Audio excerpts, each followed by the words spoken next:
In part one of the hero's journey, we had ended that story with what seemed like the death of our martial arts training. But actually, that martial arts was a part of us, and I know myself, I felt like there was a big piece of me that was missing when I wasn't training. So in this episode, we're going to see a rebirth of that martial art training. We both come to a revelation that money does not lead to happiness. Money does not necessarily change the world. That we knew we could change the world through martial arts, and we had a cunning plan of a new way to run a dojo without the expense of a brick and mortar school. And then at the end of the story, you're going to see the death of our career that is actually a gift that leads to a rebirth, a rising of the phoenix, so we could move back up north and start the dojo that we had always been meant to run.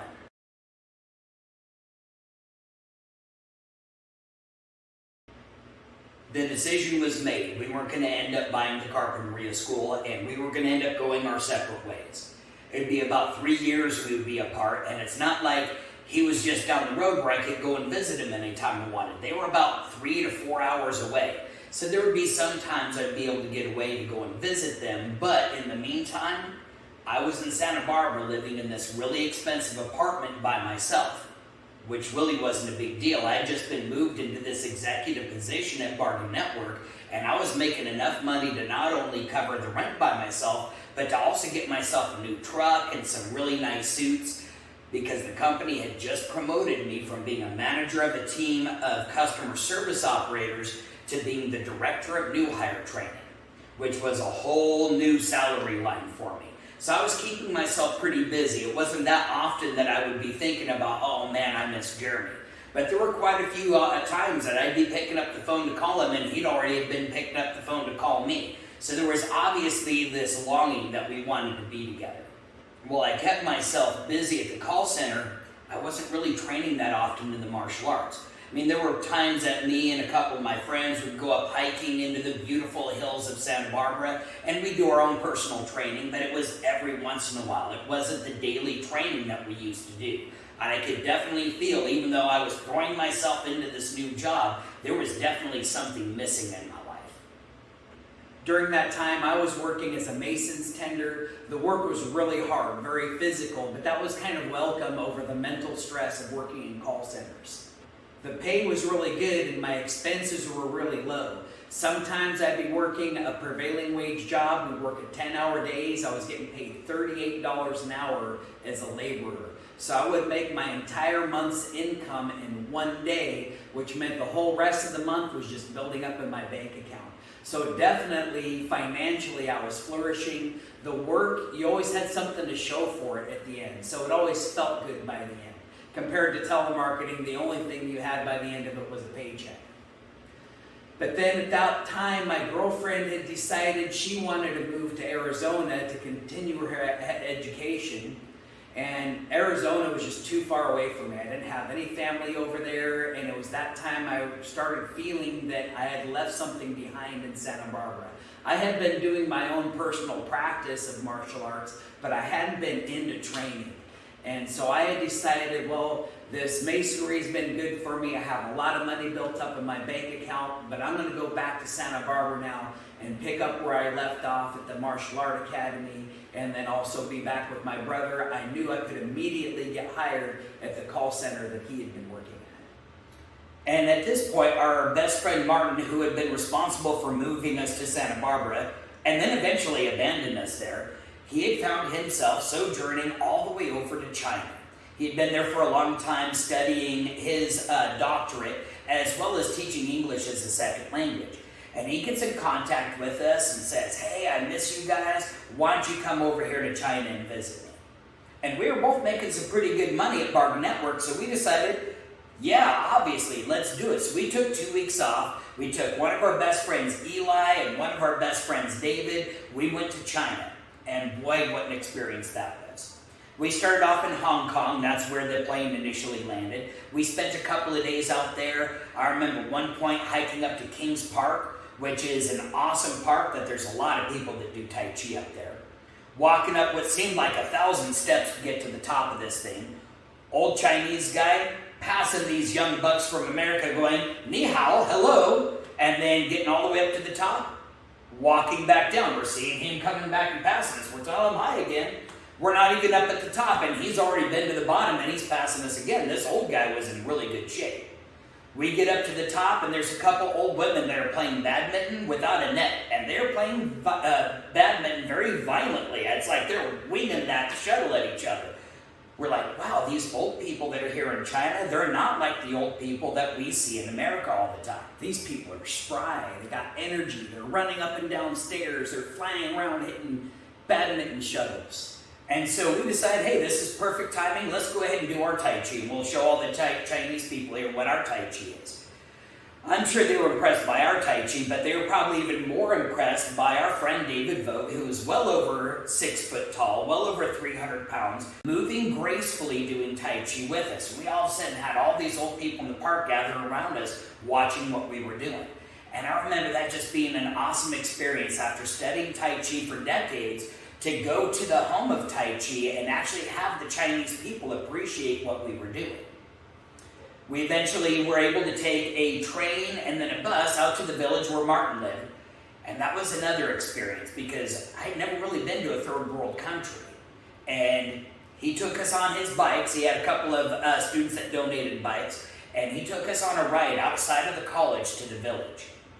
And that village was kind of sad. A lot of houses that were really more what you would describe as huts. Some of the walls you could tell were just billboards that they had torn down and put up as a wall. Kids running in the house looking, what are these white American guys doing riding bicycles up my street? I mean, literally everybody in the village running out onto the street like we were some kind of American parade. They were really excited to talk to us. It was a pretty cool experience. He also took us up on a huge hike. It took us all day to get up to what is called Fairy Mountain Temple. And we're going to have some photos of this going on while we're talking. Let me tell you, the photos don't do it any justice. It was an absolute beautiful location. Hell of a hike getting up to the top. And our poor friend David, his knee was so sore by the time we got up there, and he still had to walk the whole way back. We didn't get back until after dark. But if you were to ask him today, it was worth all of that pain in his knee to go and do that sightseeing. It was beautiful. After visiting with Martin, we caught another bus back to the train station, and then we took a 36-hour train ride up to Beijing. It was pretty cool. Now, the guy who got us on this train said, oh, the room was like a 5-star hotel. There was hot water in every room. Okay, yeah, it sounds like good price too, right? So we get there, the hot water that was in every room was in a thermos. We had bunk beds, but we had a great big window that looked out the side of the train. And so we decided at one point during this 36 hours to take a walk up and down the train just because 36 hours staying in one booth just didn't sound appealing to us. And we had a chance to walk through the hard sleepers, which was everybody lined up in cots, smelled like dirty feet. We're all, yeah, I'm glad we got these private cars. In comparison, it was a 4-star hotel. Yeah. It was not bad for the accommodation. They had a dining car that we would get a chance to get our magic cards out and our dice and play magic. And I remember the security guards coming and looking at us because, boy, the Chinese love card games. And so they were really enthralled. They didn't know what we were saying, but they were looking at the cards. They asked to see them, and they just thought that was neat. Before we knew it, we had a crowd of people around us, and we got food coming to our table because they didn't want us to leave. They wanted to keep watching us play this card game. They were fascinated by it. Finally, we got to Beijing. It was an awesome experience there. We got to walk around the city, go and visit the Forbidden City. That was pretty interesting. Getting accosted by beggars the whole way through. Sometimes people trying to peddle their wares. They wanted us to buy these watches that had pictures of Mao on it. Not Mickey Mouse, but Mao. Postcards, and they're hounding us. We're telling them, no, hey, we've got this cool thing called a digital camera. We're taking our own pictures. We don't need your postcards.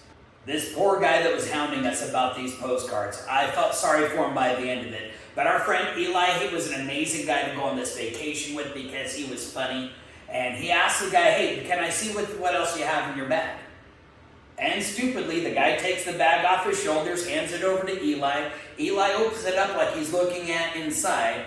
And this other guy's riding by on a bike. And the front of that bike, it's got this basket. And so he just really quick reaches over and drops that bag in the basket, and the guy's riding off with it.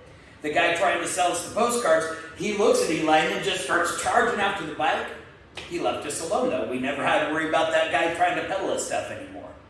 Eventually, we walked through Tiananmen Square and made it right into the Forbidden City. It was another awesome experience. All the beautiful ways that the building was built, the temples that were in there. And then we found a Starbucks in the Forbidden City. Apparently not everything's forbidden in the Forbidden City. Especially not coffee.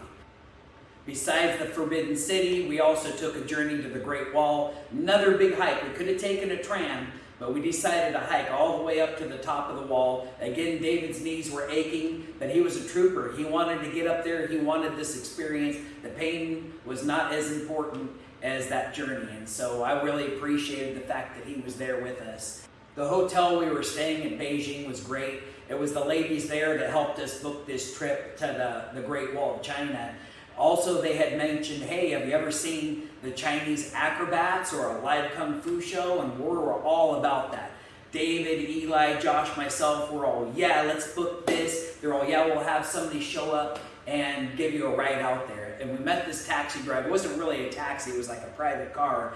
And he didn't speak a word of English, but David, you know, he was a magnet for these people in China. They'd never seen anybody this Big and hairy. Nobody in China is big and hairy. So he was definitely a draw, and this cab driver immediately fell in love with us, brought us to the acrobat show, which was impressive. Seeing that live, I'd seen it, you know, on shows, I'm sure, before on television, but seeing it live.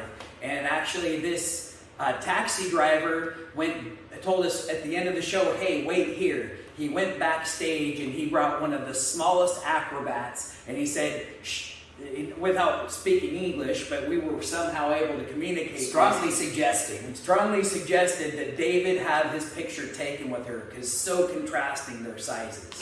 And he brought us back to the hotel room, and again, still not speaking the same language, but somehow we had conveyed to him, hey, you should come back into our hotel room and we'll show you our pictures that we've been taking on our trip to China. And so he came in, I think we had a couple beers, and we were just, again, not being able to speak the same language as each other, had a great time with this guy. A lot of the communication we had with this taxi driver was mainly through pictures and gesturing, but we also had a Lonely Planet guide, which, if you're not sure what that is, it's a dictionary. The front half of it is all translation from English to whatever language of the country you're in. The back half of it is all whatever country you're in, translated to English. So we're able to go through the Lonely Planet guide and point at things, and he was able to read it. He'd flip to his part and point for his answers. And we ended up finding out that, like a lot of Chinese people, he never much left Beijing. He was always stuck in the city where he lived and worked. So he actually had a chance to see more of China than he had ever seen in his life through the pictures that we had shown him. And so then he had suggested, hey, you guys are into Kung Fu, you need to check out this Kung Fu show. And the Kung Fu show was even more impressive than the acrobat show. You could tell these people had put their entire lives, hearts, and souls into training this Kung Fu for these shows they put on. Of course, eventually the China trip had to come to an end, and we fly back to Santa Barbara, and it was back to the grind again. We were working, I was teaching martial arts. It wasn't so bad because I enjoyed teaching martial arts so much that I didn't mind that sacrifice of having to work along with it. But the job I was doing in telemarketing didn't really seem like something I wanted to do. It was certainly making money. It didn't seem like it was anything that the world really needed, though. Maybe a small portion of the world needed what I was doing in that job. So I didn't know what Ikigai was at the time, but this was not Ikigai. Everything having to do with the martial arts did fit into that. However, the problem was I could make money at it, but at the time it wasn't a lot of money. At the beginning it was no money, but at the end it was really just a very small amount of money. Eventually, this telemarketing job we were working for, really big company, they got bought out and then they closed and moved to Texas. And so everybody that was in Santa Barbara had a choice. You can move to Texas with the company, or you can take a severance pay. Now, I'd been out to Texas. The company had flown me out there for a month, along with the vice president of the company, to get the telemarketing company started out there. I was in Houston. I had already had a few black belts at this point. I was already an awesome fighter. But just walking from our hotel room over to where the steakhouse was, graffiti everywhere, very shady people. I felt afraid for my life just walking across the street down there in downtown Houston. I decided Houston is not the place I want to live. So, the company decided that they were going to be gracious since they were shutting down the call center there. Those people that weren't going to go to Houston were going to get severance. And I'd been working for the company for a long time and been making a lot of money, and their percentage on their severance was based off of number of years worked and how much money you made during those years. So I had gotten a huge severance, and at that point we decided, you know what, we already know we can't open up a school down here in Santa Barbara. Severance would only last us a few months there. And we knew that was our passion. We knew that's what we wanted to do for a living. So the one thing that came back up into our mind is that we had finished our hero's journey, and now we needed to return home and do what God put us on this planet for. Ultimately, with the decision made to move back up to Oregon, I said goodbye to the Martial Art Academy and all my students there. We packed up our belongings, our 2 bobcats, and the newest addition to our family, an African jungle cat, and we made the long trek back home to Oregon.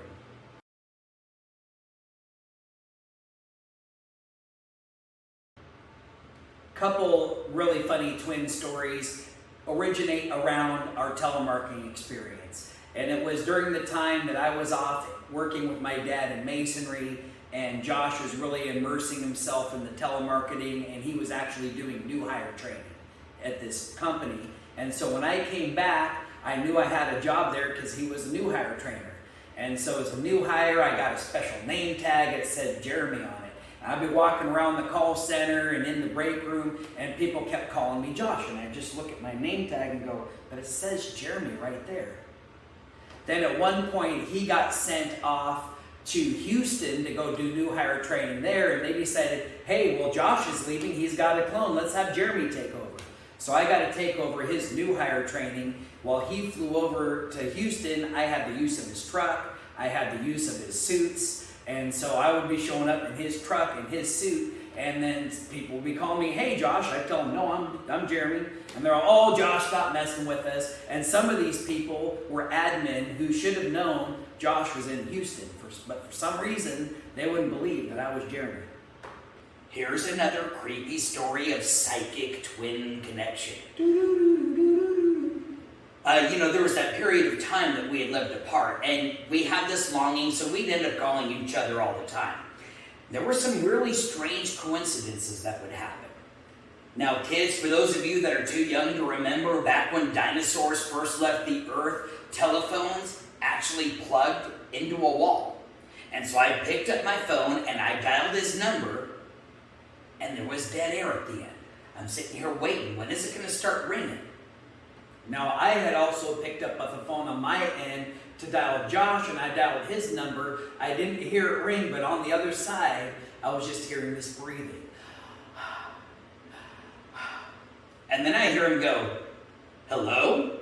I'm going, hi, Jeremy? And it just so happened that we had both picked up the phone to call each other at the same exact time.